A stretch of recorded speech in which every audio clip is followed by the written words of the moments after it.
Hello and welcome to another episode of Swim Sets by the Pool. This is the podcast where you get free swim workouts and tips on how to swim better. My name is Nathan Cohen. I'm a professional triathlete, and with me, as always, is the Greg Harper, the fastest swimmer in triathlon.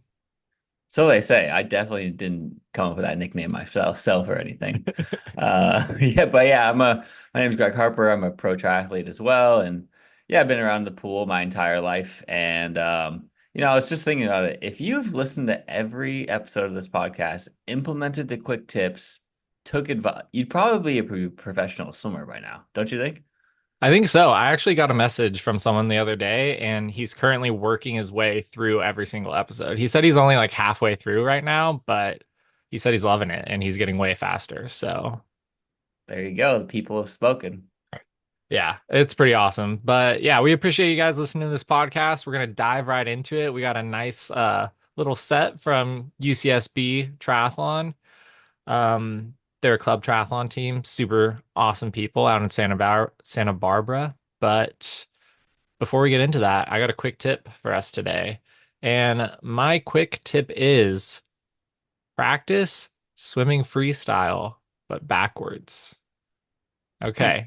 Oh, you're one of those guys, huh? I'm a backwards freestyle swimmer.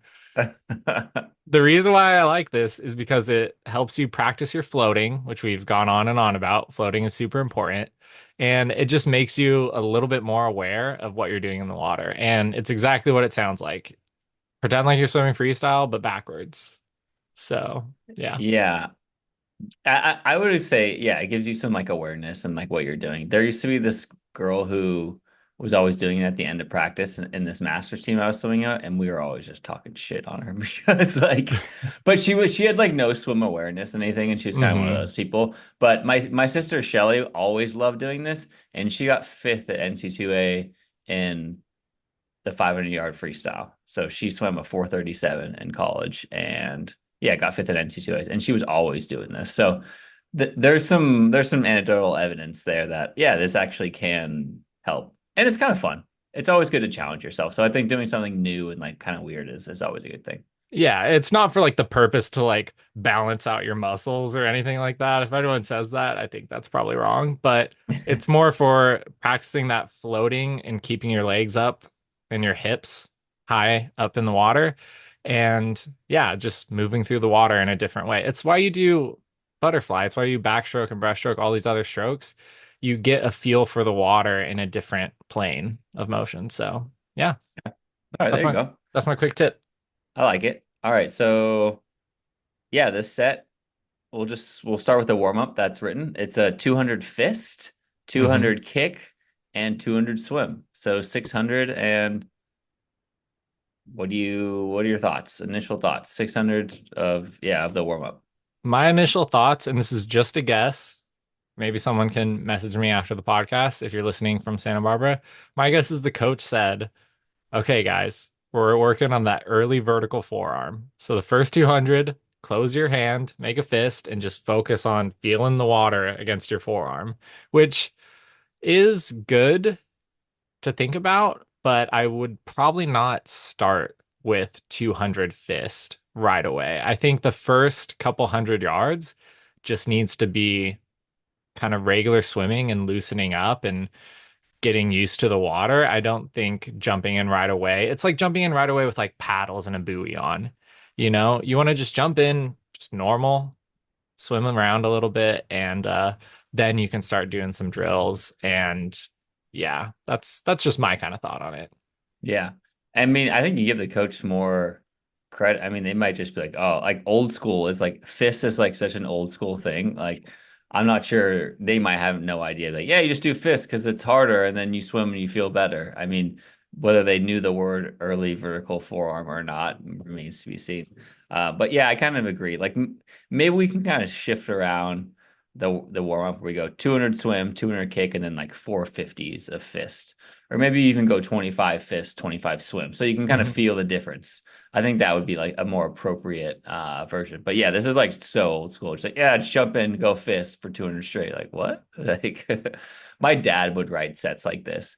He's 70 now and he's like an old school guy, but like fist, I feel like it was such a thing back in the day. And now I'm not sure that that many coaches like utilize.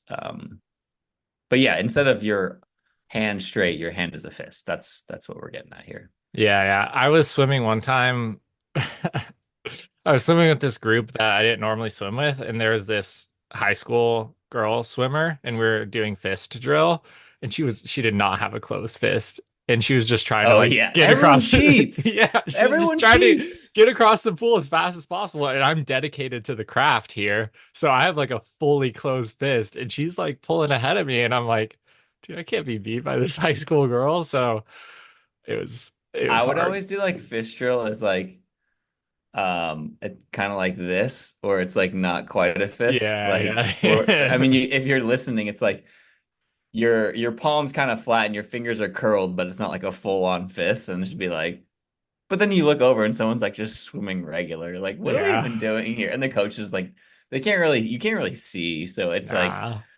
it's just me just being competitive, trying to win every lap. It's like, all right, well, I'm gonna have to cheat a little bit then too if I want to win. Yeah, Like, yeah. that's what it's about. So yeah, Or pretty funny. or the people who just do like a super tight streamline to start, and then they like maybe like on the third stroke they start doing Yeah. fists or something like that. When inside the flag's fair game, you can go back to regular swimming. Like, there's all these rules. Like, I don't know. Yeah.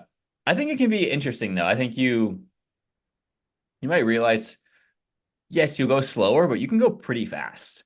And people tend to kind of think pulling the water is a lot like with their hand, which it's part of your anchor, but a lot of that force comes from the hip drive and the throwing of the arm and yeah, that forearm that catch on the water. So I think it can be yeah, useful, I guess.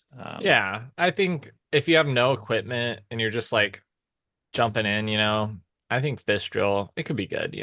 It's not something I do a lot of, but when I was first starting to swim competitively and I didn't have a great awareness for the water, I definitely did a little bit of fist drill. So yeah. Yeah, if you haven't done it, try it out for sure. Yeah. Now I'm like focused on again like how which finger is entering the water first. Like I'm trying to like You've gone too far the other I, way. I know. I'm just like, yeah, anyways. We're not gonna dive that deep into that today. But yeah, the next part of the set is 8x50s kick, and it says 1 minute, 110, 120. So a little bit more rest as you go, I I suppose. think it's probably just like based on the groups. So Oh, one based group's on the doing on the groups. minute, one's a Okay. 110, one's 120. Yeah, I like that. Honestly, this is a UCSB tri team. They probably all should kick a bit more. Hmm. So I always like that. I mean, triathletes are under this impression that you never need to do any kick work sometimes, or oh, save the legs. It's like, well, you still need to do a bit of kick training. You use it to like, especially in college. These are all mass starts. Hmm. So you're using your legs to get out and to get into position, and then you're closing. Maybe you do draft legal in college, and yeah, Yeah. all those kick. That's important. So like we say, it's like a tool in your tool belt, and you still have to train it. So this is a 400 kick. Hmm. That's good. That do that much a few times a week, and you'll probably be cover your bases pretty much.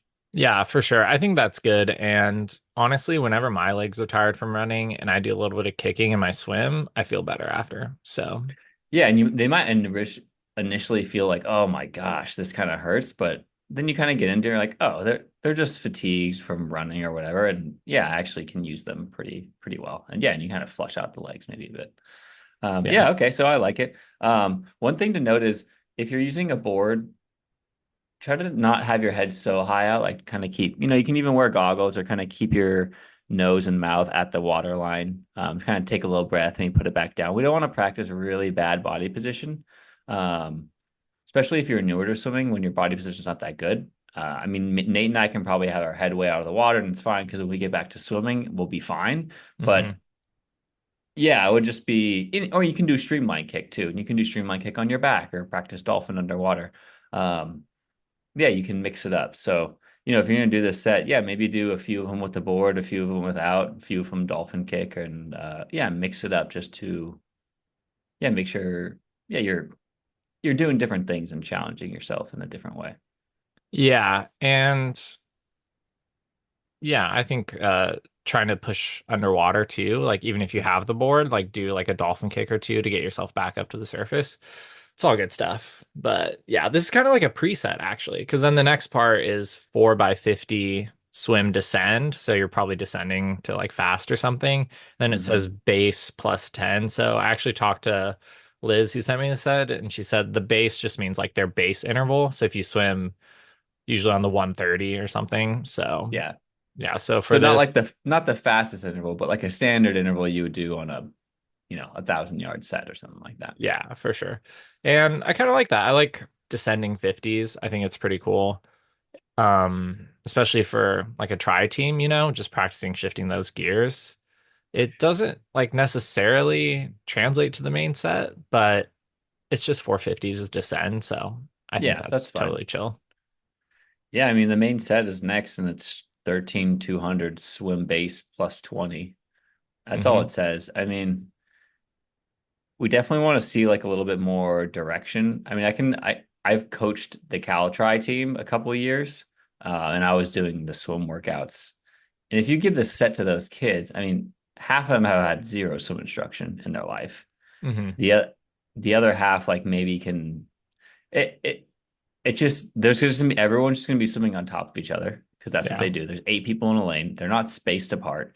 They're doing 13,200s. No one's looking at the interval. They have no idea how fast they're going, and they're practicing kind of like awful form. So I definitely would want to see like a little bit more direction or something to think about as they work through the set or changing of Yeah. the gears, like you always Hmm. say.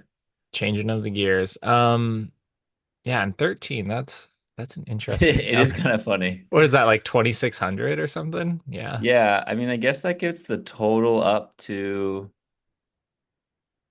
no, I mean it's like 4,800 or something, the whole workout. Or maybe less than that, 4,000. Yeah. Yeah, so I would say like maybe descend in groups of four or something. Hmm. But then maybe that last number 12, we say, hey, it's all easy, and then 13's all fast. I think that Mm, could be an interesting way to do it. yeah. Um, Also switching breathing patterns as you go through, just something. You have to just keep them thinking about it a little bit, or changing of the intervals too. You know, some of these kids might literally can't read a clock and do intervals. I mean, that was a huge thing when I was coaching the college tri kid. It's like these aren't college swimmers; they're college triathletes. Some of them have never Hmm. done triathlon or never swam before. So throughout the whole year, I'm just trying to get the slowest lane to read the clock the whole year. That was our goal. Like, can we follow a workout? So, kind of depending on what level they're at, maybe hopefully there's more than one coach on deck. You can kind of delegate, hey, let's focus on doing an interval. Fast guys, okay, let's focus on going fast. So, yeah, we don't have the context of what was going on in the workout, but definitely some more direction individually per lane based on experience and speeds, I think would be necessary to, yeah, execute this workout as well as it should be.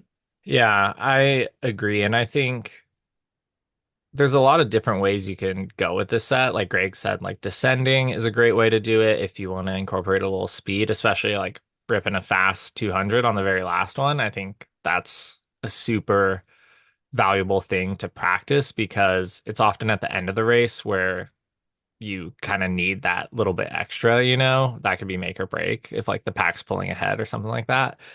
And I think if you're wanting like a more easier day, you could do like 3 aerobic, 1 tempo, or 2 aerobic, 2 tempo, and just like practice shifting a little bit faster and then like coming back down and that kind of thing, I think could be really helpful if you're doing more of like an easy day.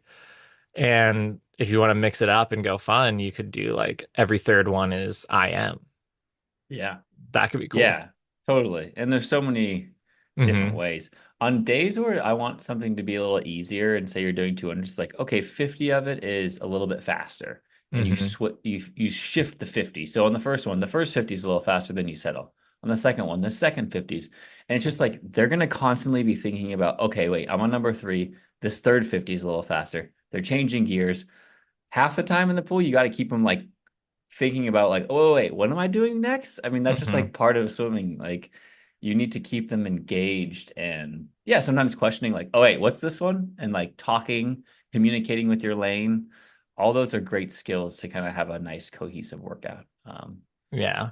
Yeah. I think maybe what do you think about this for the final set because we have to write something up and put it in the show notes for the people Yeah, to do. I'm thinking 13 200s. Actually, let's do 12 200s where first 50 is, let's call it Ironman pace or aerobic, let's easy, yeah, steady or steady, something like that. and then second 50 is 70.3, third 50 is Olympic, fourth 50 is sprint. What do you think about that? Essentially just building the 200s. Yeah, I think that's fine. I don't think you can do them all like that. I think that's Okay. like it's a bit aggressive. Like maybe we do like kind of like two, like just swim, and then the fourth one is build by 50, where you're like, Mm, yes, yeah, you get faster on each 50. And a noticeable change of pace too. So like you have to go a little bit slow on that first 50, hold back and make sure you're yeah. appropriately changing speeds. Yeah, and that would give you if we did that four times, that would give you 12. So Nice. two like that and then one build. And then option to rip the last 200 just as fast as you can. Yeah, exactly. Yeah, maybe you kind of write that in. So Hmm. the last one's just kind of all that last 50 pace. Yeah, definitely. Okay, so let's go over it. Three, you said three Four over. rounds of three, Yeah. two like yeah, just kind of steady, one build by 50. Except on the last round, the last one's all fast. So that would give us 12. Okay, sweet. And yeah, yeah, it's a solid bit of work. Um, I would worry that the kind of the build just kind of blends together kind of by the end. So, even if you were going to do this yourself, you could even go a short interval. And, I'm Hmm. going to go 36, 34, 32, 30, and take a little bit of rest just so we know we're changing gears. If you're more experienced, you just kind of know, or you can kind of look at the clock and, hey, I'm flipping on the two. Okay, now I'm flipping on the three. You can figure it out as you're swimming if you're more experienced and you have a clock available. Hmm. But yeah, I think that's a solid set and just gives you a little more structure, a little more change of speed, and we'll keep the lanes talking and engaged so they can get through the workout together. Yeah, and the rest interval for this is your swim base plus 20. So if you're swimming like 130 per 100 for like a steady workout, then this would be like 140 per 100 because it's Yeah, plus I mean 20. So yeah. that's why we definitely need to put a little more quality into it, like we did with the Hmm. build, because like this interval, if it's just steady, you do it on base. Like Yeah. so we put it a little faster so then the interval is more justified. Like Hmm. if you're just swimming, why would you do anything slower than base unless it's like pure recovery? But this isn't really a pure recovery swim. Yeah, Um, for so sure. that's another little gripe I have. I guess it's not it's a little contradictory, I guess. Yeah, definitely. And you can kind of make the effort what you want, but really, really try and build. Like a lot of people go out that first 50 like strong, and then the second one is like a little bit slower than the Yeah. yeah. And then the last one they're like, oh, I actually have to go fast on this one. So actually work on building. It's a skill. Yeah.